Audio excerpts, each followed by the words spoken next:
So, I wanted to show you guys, I made a device, a magic device for spell tomes, and because I wanted, I'm making a venture map, and I wanted I wanted to use spell tomes, but I didn't want it hooked up to a clock. So I thought of a way to do it where it doesn't need to be running on a clock, and so it's not laggy. There's like hardly any lag. We don't have anything running. Like, nothing's running. See, the only time it runs is when this is taken away and then when it's placed back, and we'll show you how to do that in a minute. So it's pretty small. I suppose it could be made even more compact. It's about 5 tall and 7 long and 3 wide. Basically, first thing you need is you need a book. Okay, you need a ClickEvent book, which is, here's the command, and I have the command down below too. Basically, we just want to put whatever, right? We'll put wink, which is me, put the title. Let's do a teleport book, yeah? We'll do a teleport. And then the text. The text is not really that important, okay? It can be anything. Click here to teleport, okay? It's this, all this click event is what's important, this run command, okay? You want to change this part, command here, to a set block, okay? And first we need to build this device in order to know where we need to set the block. Because the book, instead of clicking on the book and having it actually summon the item or teleport you, it takes away this block so that the command is actually run through this device instead of through the book. And this makes it so that we can take the book away if we want. And then they're only one-time use spell tomes without having to run a clock. So the first thing we need is, let's see, I'll come grab my stuff.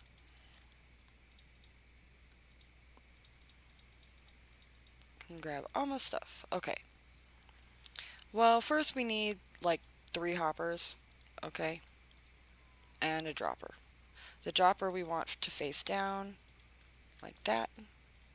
And then we want these all to face into the hopper, obviously. And I'd like to put an extra one up here so that we get many more uses. The amount of stone that you'll have in your hoppers is the amount of uses that you'll get before you have to come reload the device. So what we need to do is we need to put a redstone block here, and that basically, oops, I already have one.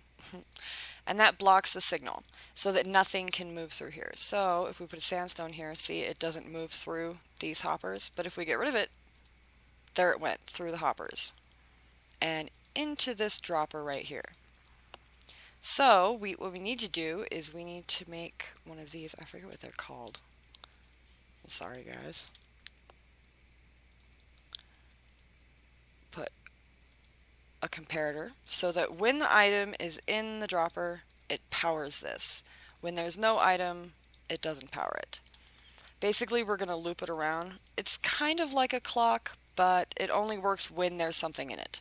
So if there's one item in it, it'll power it really quick, and then I think it's pulsar or something, and then it drops it out. So to catch this, just so that we're not messy, we'll just put this here.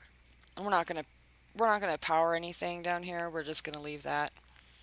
Let's get rid of these. I like to do this. I don't know, some people might not like to do that. I mean, you can always like bring it out here and put redstone. That's fine too. That works. So we need 3 command blocks basically. We need 2 at the end, or maybe 3 depending on what you want to do. Okay, and we need 1 here. And we need a comparator here, so that as this item runs through the hopper, it'll power this and power this command block. This is going to reset this block right back, so that way it doesn't. You have to be very careful, because if you don't get this right, it'll go in a never-ending loop. So for example, if let's get rid of this real quick. Okay, and Now this is going to summon glowstone. Okay, this is going to summon one glowstone. This can be really bad if your device is maybe going to teleport, like we're going to do a teleport. It can put you in a teleport loop. You have to be very careful. So you really have to make sure that that block, this one, is correct and is hooked up correctly. Okay? So if we get rid of this block, see how it's not replacing it? It's just a loop. It'll just, now it's a clock, right? But we don't want it to be a clock. That's why we have the command, this command, okay, to put here so that it and it stops it. So the next time that it's activated, it won't run again until it's activated, until this redstone block is taken away, and then it powers it once more, which is what the book does, okay? So the book is going to take away this block right here. So we need this coordinate. Oh goodness, look at all that spam. Okay, we need that coordinate. Basically, you can also get it if you push F3, looking at 9641.515. You can also like slash anything. Fill will work even. Tab will autofill your bar, and then you can just copy and paste it, which is what I do. So we want, the book needs to be this command. This is very important. We don't want any other command in the book other than, oh goodness, let's see, author wink, title teleport, click here to teleport, run command, set block, here we go, right here, air 0 replace, so that way that's going to replace this block right here with an air block, which is a nothing block, right? And the set block command is just this, /set block, the coordinates of the block you want to replace, the item ID, the tag. So if it's wool, so if it's like a green wool, it would be wool and then the number of the wool that specifies its color. Redstone block doesn't have one, so it's a 0, and then replace. And so that should be good. We should have a teleport book. Now, if we do, now this isn't right, we don't have any commands on this device, so it won't do anything. We're going to want to set this before we do anything. Otherwise, it'll continue to go, right? We don't even have anything in the item hoppers, so if you don't have anything in the item hoppers yet, because you have to have items in the item hoppers for it to work, it'll do nothing. So if we click here, all it does is get rid of this block. That's all it does. And it's doing nothing right now. So let's replace this block real quick and add some items. I even put some stone in here. I'm not going to go nuts. I mean, I put in 2 so that I could fill both full of stone, both of these, so that I don't ever have to worry about, I mean, I doubt anybody is going to use the book more than that many times, right? You can always add and stack more on top of each other to get more uses. So you just add another hopper with more stone to get more uses. So right now that's what, 64 times 4, that's a lot of uses. However, it does take a couple of stone. It doesn't take just one. I noticed sometimes it'll run 2 through it because it runs really fast.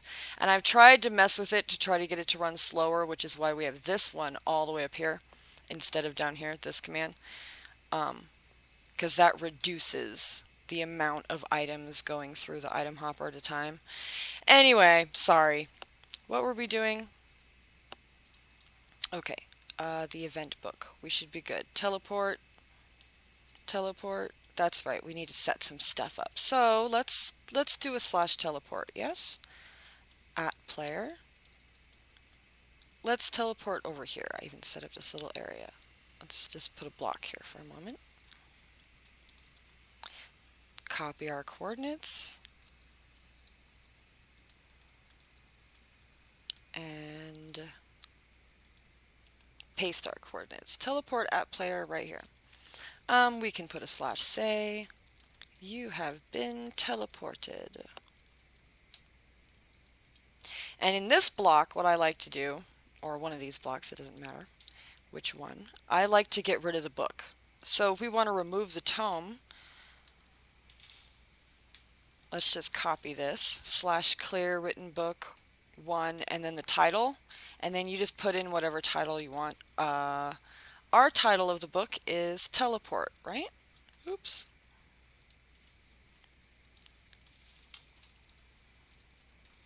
Teleport. Okay, so now we don't want to click this yet because this is not set. If we click this, we're going to be in trouble. We're going to be in this never-ending loop of trouble. So let's set this first. Okay. Copy the coordinates of this again and reset this. Set block coordinates redstone block 0 replace. Okay, now that's going to re-put the redstone block there. Let's I have it copied, right? Okay, I have it copied. I always like to make sure I copy it before I test it, because otherwise I'll break the world and you have to restart the whole world. It's not fun. Or if you can revert back to an earlier save. So should we test it? I think it's all set up. We have some stone in here. We've got the redstone block. This is all lined up into the dropper. We've got our clock set. And, well, our pulsar, I guess you could say. Our teleport, our say, and our written book. And our event book has our command that replaces this redstone block with air. Okay, so when we click this, it's going to replace the redstone block with air, which will then activate this really quickly once, and then that is going to replace the air back with the redstone block, and our book will be removed. So the only way to activate it again is to either buy another book or find one in the world, or however you want to. I mean, you can always make them infinite books so that the books aren't ever taken away. You can just take away that block, this one. Just take that out away. But anyway, let's test it. Ta-da! And our book is gone, and we've been teleported. You have been teleported. So you could basically do anything with that. You can summon items. My advice is to build these in spawn chunks, because otherwise they won't work. This needs to be loaded in at all times, otherwise when you try to place this block, it'll say that it's not in the world because the chunk is not loaded. So you'll want to build these in your spawn chunks. So anyway, yeah, that's it. Thanks, guys.